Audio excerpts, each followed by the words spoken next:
Good day, everyone. Welcome again to my Docmar TV channel. And today we will be solving problems using ratio and proportions. I know there are many application problems which can be easily solved using proportions. So we have here the topic ratio and proportions. I know maraming mga students ang minsan ay not aware of this usefulness of this ratio and proportion to solve problem. Anyway, we have to define first ratio and proportion. A ratio is a comparison of two values expressed as a quotient. So what does it mean? So meaning to say, if it is in ratio, we have always to remember that an example of ratio is 3 is to 4. Okay, so it is expressed as a quotient, 3 divided by 4. Okay, example, a class of 12 girls and 18 boys. The ratio of girls to boys is 12:18, or 12 girls and 18 boys. This ratio can be expressed as an equivalent fraction. Why? Because 12 over 18 can still be reduced to lowest term. So if it can be reduced to lowest term, so we have to think of common highest factor here. So 12 is 12. What is the factors?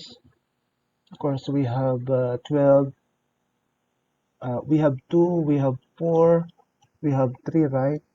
We have 6, and we have 12. Okay.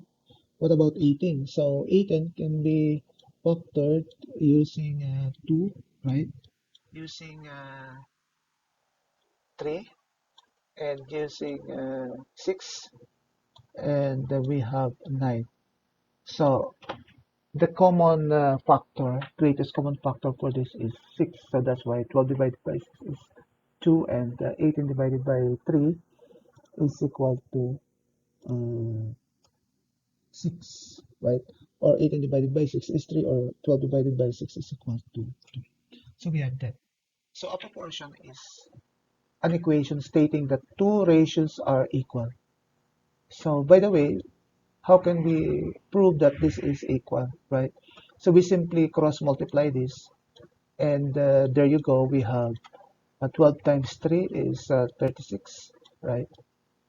Equals 18 times 2 is 36. Okay. So what is the importance of cross products? So the importance of cross products, of course, can simply determine whether the two ratios are true proportion. Okay. So to test to verify that we have a true proportion is to check the cross products. In a true proportion, remember, the cross products are equal.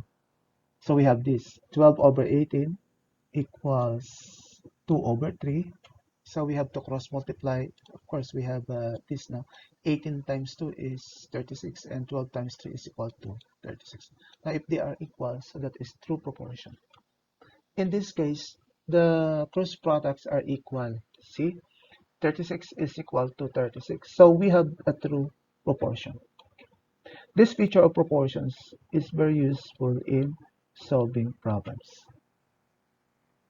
Okay, let's proceed.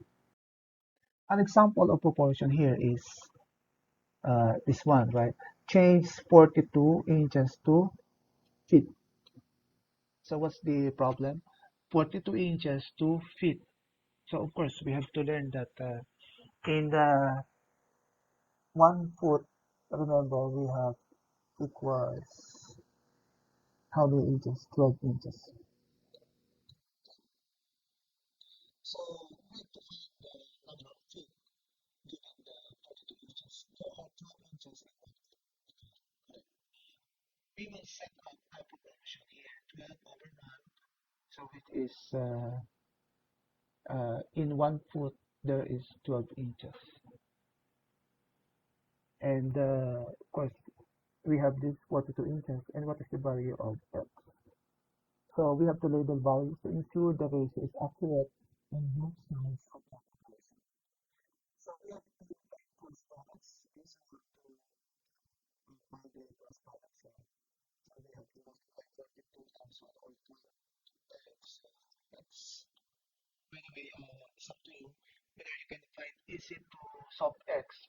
Pwede sa kanan, pwede dito sa kaliwa. Here. Here, 12, the 12x is here, is good, no? Equals 42. Therefore, we have x is equal to 3.5. That's the value of x is 3.5. So, 42 inches is equal to 3.5. Now, we have to check whether there is still proportion. So, here we have here, right, 12. Okay, we have 12 over 1 equals 42 over, so we have 3.5. Okay. By getting the value of each side,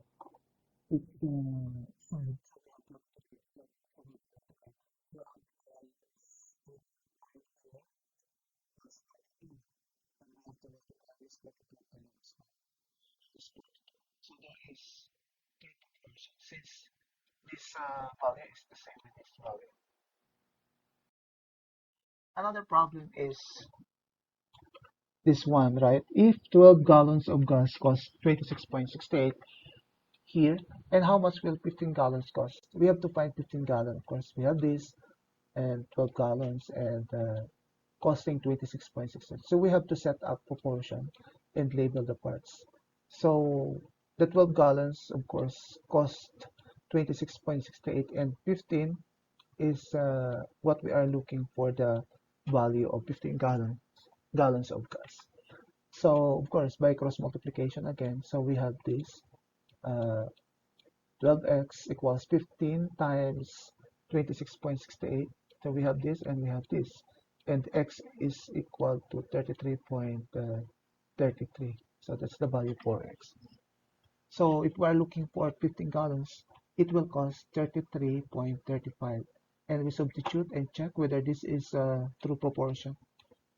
Yes, it is found to be true proportion because when you multiply this, that gives you 400.20, and 12 times 33.35 is the same as this. Check.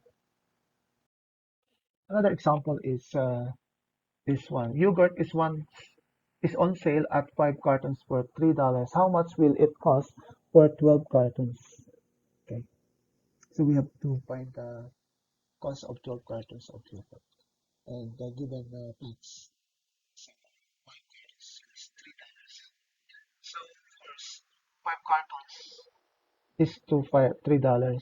So 12 cartons is 2 value of x. So what will be the value of x? By cross multiplication, 5x equals uh, 36. So by dividing 5 by both sides by 5, so we have x is equal to 720. So here the 12, so we have to change 5 now. 12 cartons will cost 720. To check, we have to substitute and verify cross products.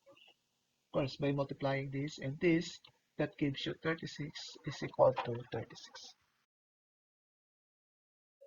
Another example is this. John has a free throw average of 5 out of 8 attempts. At this rate, how many successful free throws would he be expected to make out of 200 attempts?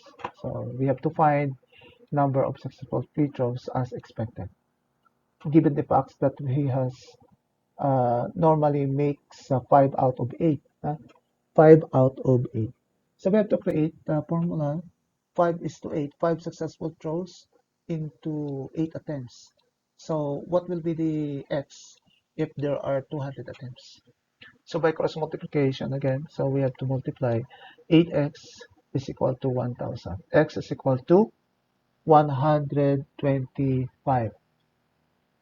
Okay, so we have that as expected. Therefore, cross multiplication, I mean cross products, so that gives you 1000 is equal to 1000. Okay, kasi nga if you want to multiply 5 times 200, that gives you 1000, and of course 8 times 125, that is also 1000. Okay, This can be applied to triangles. Two triangles are similar if their corresponding angles. So ano ang sinasabi? If their corresponding angles have the same measure. Okay, this small triangle and this is the big triangle.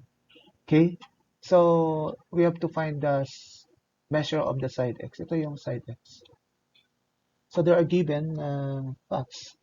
4 over 8, 4 is to 8, this one. And we have 7 over 14. And of course, we have 6 over x. So we're going to find the value of x in this case. Okay, so formula, we can use either of the two corresponding sides to create our proportion to solve. So first, we have to solve 4 over 8 and 6 over x. So 4x equals 48 and x equals 12. So therefore, we use 7 over 14. Then we have 6 over x, right? So by cross multiplication, that gives you 7x equals 14 times 6 is equal to 84, right? 84. Okay, dividing this both side by 7, that gives you x equals 12. See? So the same with this one. Using this one and using this one here. Okay, so it is understood that x is equal to 12. Now, if it is the side of a small triangle is 6, it is expected that x is equal to 12. So this is equal to 12. The measure of the missing side is 12, yes, and we have proven that upon substituting it to the original proportion, it was proven to be true proportion. It was checked. Thank you for watching my simple lecture about ratio and proportion. And we acknowledge this source of slides, and thank you for this one. And God bless. Do not forget to subscribe to my Docmar TV channel. Thank you very much.